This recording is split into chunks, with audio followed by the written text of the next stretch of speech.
We're hoping that the truth comes out about a fraudster, an imposter, someone who allegedly lied about all his business holdings over an entire lifetime. Former President Donald Trump is testifying in an unprecedented civil trial brought by our own Attorney General Tish James. So far from telling the truth, as he's required to do, he's throwing temper tantrums from the witness stand and verbally attacking judges and courtroom staff. His conduct has been a disgrace, and I have full confidence that Donald Trump will be held accountable for his actions. There's another legal proceeding happening in Washington with the Supreme Court. They'll hear arguments tomorrow in the Rahimi case, which is a law that they're considering a law that prevents domestic abusers from getting their hands on guns and deadly weapons. Common sense to most of us, and the choice should be clear.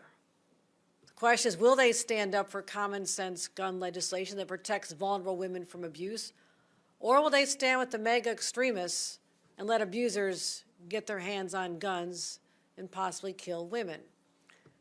As many of you know, this issue is personal to me. My late mother grew up in an abusive household.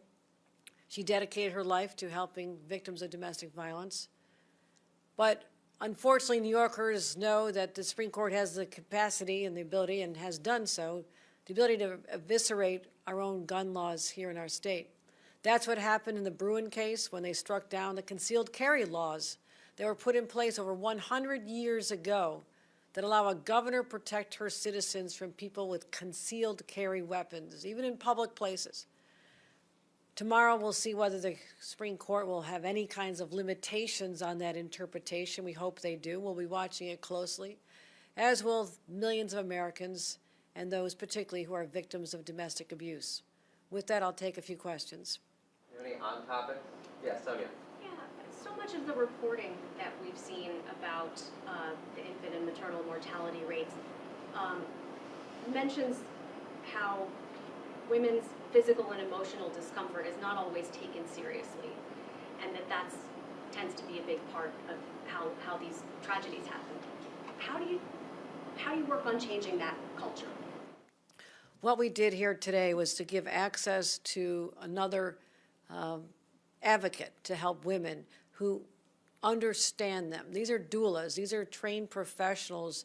And today, people don't know how to reach them. We are now establishing a directory. So anyone who's pregnant, finds out they're pregnant, the first call they should make if they want to have a support system through the entire process, who will let people know what the patient is going through emotionally, but also when they get into the birthing room or the delivery room, that they have someone who can be an advocate, say, no, do we really need to have a C-section here? Or there's more pain medication needed, that they can actually speak up, because I've been there.